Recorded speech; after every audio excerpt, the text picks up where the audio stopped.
You suggested some time ago that politicians politicians should be subjected to a drug test. You also would want students in tertiary institutions also subjected to a drug test. Why do you think politicians, including those aspiring to be Nigerian leaders, need to be tested for drugs? Right. First of all, this category of testing was not original to me, I have to say. Kano State government already screens every politician running for office, running for elections. First, you have to be drug negative. If you are not drug negative, keep that and go and cure yourself. And if by the time you finish, the election is over, that's a lesson learned there. Equally, government appointees in Kano State, they have to do these tests. Students in tertiary institutions, I'm aware some of the institutions like Afe Babalola and the others, on their own, they do the drug test. They didn't wait for me to say it. So I'm only amplifying what is happening in some places. And it is critical to reduce the demand. This is one of the ways to reduce the demand. If you know that it's going to affect you if you are positive, you will drop the habit. And that's what we want. And in any case, if you are positive, you go for treatment. Maybe you don't need a serious, maybe you are not yet addicted. You are just a drug user getting into it and you are saved in time. So these are all ways. We have to look for all manner of ways to cut down the use. A leader, if I were to ask you now, you have two sets of people you want to elect as your local government chairman. This one is sane, but the other one, you know, every Saturday night they party in his house, smoking like they did here the other day. 200 were smoking cannabis here in a party right here in Abuja. We picked the whole 200 off and shut the hotel. So it's the same thing. Will you elect? Who will you elect to vote for?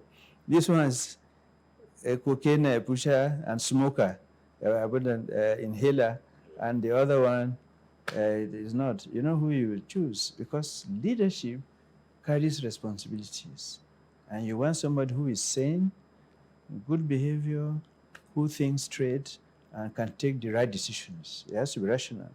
That's why we have to come out this way also to promote good governance. Let's elect people who are clean of drugs. Do some of the actions of our politicians, in all honesty, do some of the actions show that a good number of them are actually drug users from what you see, like a man on the outside looking in? You said it. I didn't.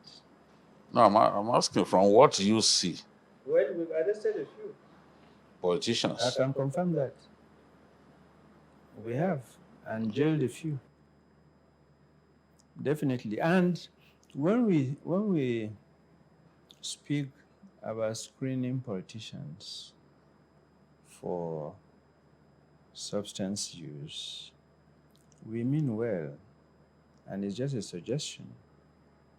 You can't entrust scarce resources to somebody who would probably squander it all on methamphetamine parties or who wouldn't give the required attention and sanity to the office that he's holding because he said it's not straight. Yeah, so these are some of the reasons. I remember. And one more point. When the statement was made by me as a suggestion Yes. for drug tests for politicians, most thought, oh, presidents, presidential election, and so on.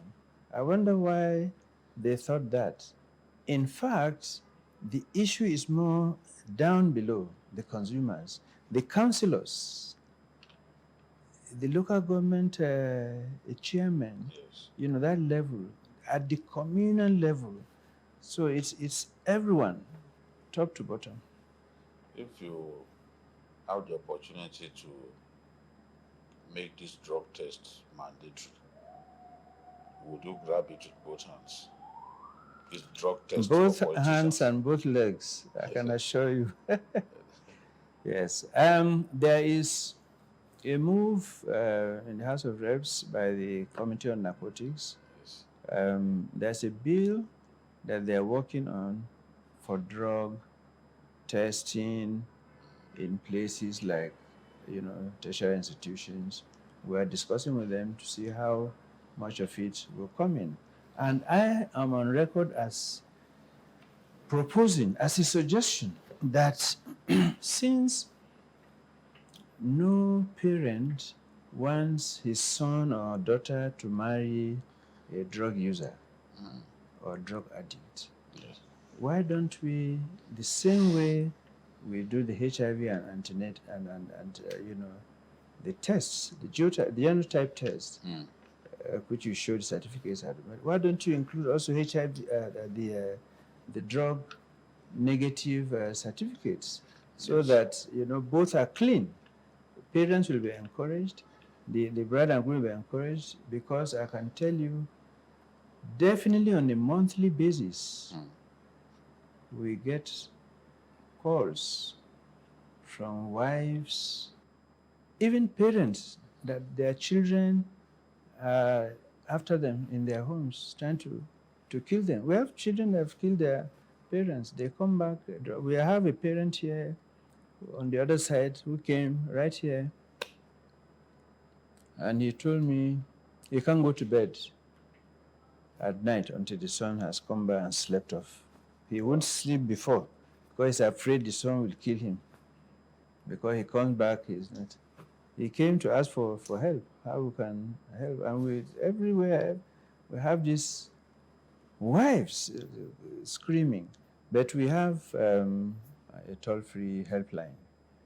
The NDLEA is going to do that, and that will help people, especially those who feel stigmatized.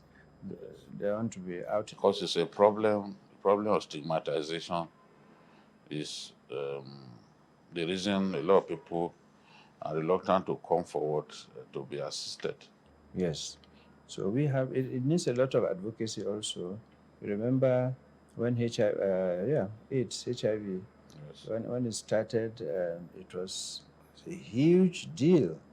People were so stigmatized if they have it, and you won't even go near them, and so on and so forth. But now that has changed. Now it's almost like if you have diabetes or hypertension, they manage it. So that's what we hope Yeah. this helpline will also assist in.